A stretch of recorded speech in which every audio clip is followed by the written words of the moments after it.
So the hardest part of being involved in multi-level marketing or network marketing, whatever you want to call it, is 100% when people just completely ghost you. Like they're there one moment and then they're gone the next. So the thing is, this is a people business, and most businesses that employ staff, they pay anywhere between 50% of their turnover to three quarters of their turnover towards paying their staff.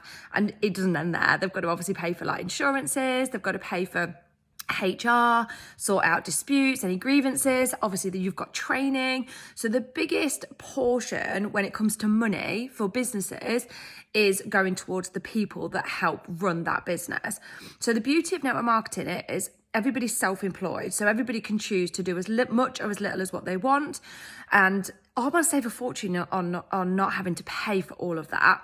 So what they do is they just pay commissions based on turnover. So it saves them an absolute fortune. But also people like myself love it because we don't have a boss. We can work when we choose to work around our lifestyle. And that's why a lot of people, they have like 2 or 3 jobs, and Arbonne's like a 4th or 5th thing on the side, which is brilliant.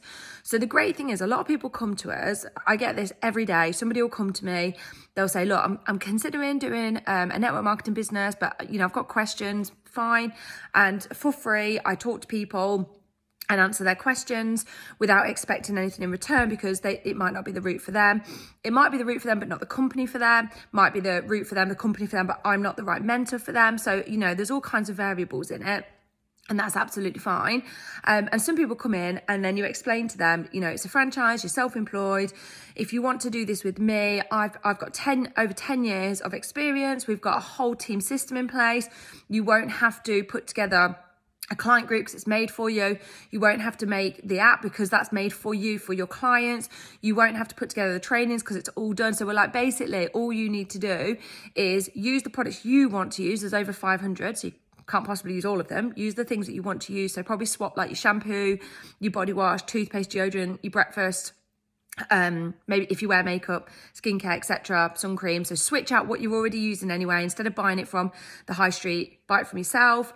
Obviously fantastic in terms of tax, and then you can talk to other people about your experiences, because what we find is most people, they want to buy based on a real person's real opinion. Like, people don't want to see what an artificial intelligence or ChatGPT thinks of the sun cream. They want to know, do you use it? What do you think? That's what people want to know. And it's the same when we book holidays. Like, we don't want ChatGPT to tell us what they think of a particular hotel in a particular destination. We want to put on social media, has anyone actually been here? Can you tell me what your actual experience was? That's what human beings want. We want that actual connection to what something is. And it's the same as watching a documentary on Netflix. Like, no one wants to spend 8 hours watching an 8-parter on Netflix unless somebody said it's worth your time.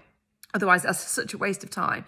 So we fill a gap for people by being the real person with the real results and share that with others. So it's a fantastic way to build a business, because you basically providing what everybody wants nowadays, a real person and real results. So the worst part of network marketing is when the people just ghost you. So this does happen, unfortunately, but I just think, I'm just going to be totally honest with you. So just a recent example. A lady I'd never met reached out to me and said, I'm thinking about doing Arbonne. Can you tell me a bit about it? Absolutely. And I always offer people the opportunity to discuss with me in a way that's best for them. So I always say, if you're local enough, we can do in person. If not, we can do Zoom. I can do a phone call, or I can chat with you via Messenger or WhatsApp. What is your preference? Because people have different preferences. She said message, fine, no problem. So we chatted. I answered all of her questions and she was like, yeah, it sounds great. I'm in. Nothing unusual about that. Sent her the link, she joined, nothing unusual about that. She got hold of some products that she wanted to buy, and then I talked to her about getting started. So I said, in our team, we have 4 steps to getting started, and it's really about exposing your network to what you offer. And I always liken it to a coffee shop and say, if you bought a coffee shop franchise, so if you got a Costa franchise, and you opened it up in your area, the first thing you want to do is make sure that everybody that you know in your network knows what you're doing, because even if they don't like coffee, they know 100 people that you don't know. So hopefully, if you expose Auntie Jo, who doesn't like coffee, to your business, Auntie Jo will go to work and tell her colleagues, she'll tell her neighbours, she'll tell her friend, she'll tell her churchgoers, like she'll tell everybody she knows and say, look, so-and-so's opened up this business doing coffee. It's amazing. I personally don't like coffee, but blah, blah, blah, blah, blah. So that's how most businesses work. So this is no different. So I always say to them, so what we'll do is we'll do a launch and we'll explain it and we'll do a giveaway as well. So anybody that engages in your launch, they can win a free gift, just to say thank you for sharing the word, because they're going to basically do the advertising for you. Yeah, great. So we plan to do that.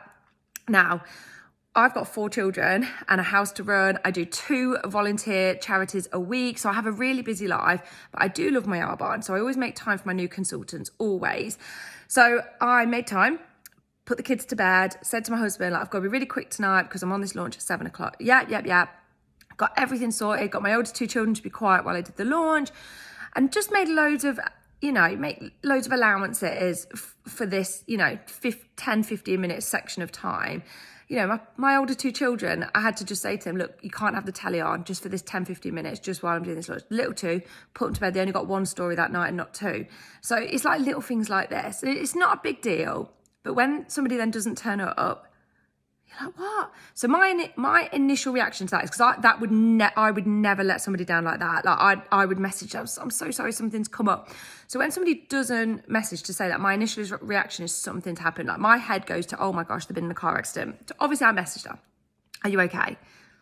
Nothing. 10 minutes later, just a little bit concerned, are you okay? Like, what's going on?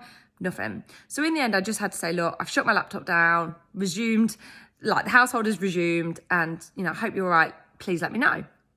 Next day, nothing. And then I check her social media, because I'm like, I really hope she's okay, but she's active on social media. So she's definitely okay. So that's the first concern gone. And then I'm checking my back office, and she's rang up Arbonne and cancelled her, closed her whole franchise and not said anything to me. That is absolutely fine. Like, you actually get 90 days to be able to do that. That is not a problem. If somebody buys their franchise and they're like, do you know what, it's not for me, that's fine. But to not even let me know. So I messaged her and just said, I see you've closed it down. Like, that's obviously absolutely fine. Just, are you okay? Is there anything I could have done? Nothing. And that's the part of network marketing that is so tricky, that you have to deal with people that are like that. It just blows my mind. It absolutely blows I just can't understand it. And I've had this. Now, luckily, 99% of people that come into the team and come into my world from Arbonne are the nicest people. The godparents to my children I met through Arbonne. Like, that's how lovely they are, and that's how connected we are.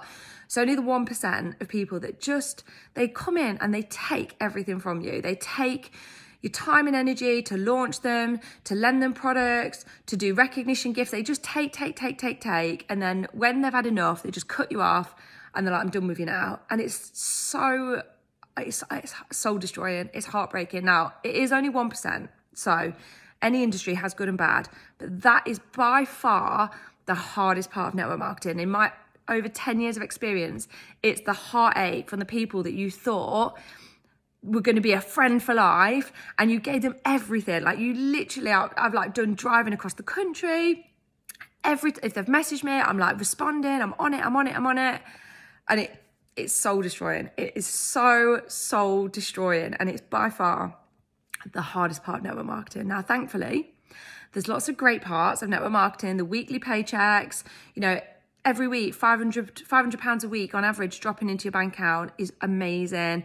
And then you've got your monthly paycheck. So the highest monthly paycheck I've had in this business is £25,000 a month. So it's well worth the effort, but that's 100% the worst part, when the people just cut you off and they're like, nah, you're not no good to me anymore, so off you go. And you're like, I still wanted to be friends. Even if you didn't want to do this business anymore, I still wanted to be friends.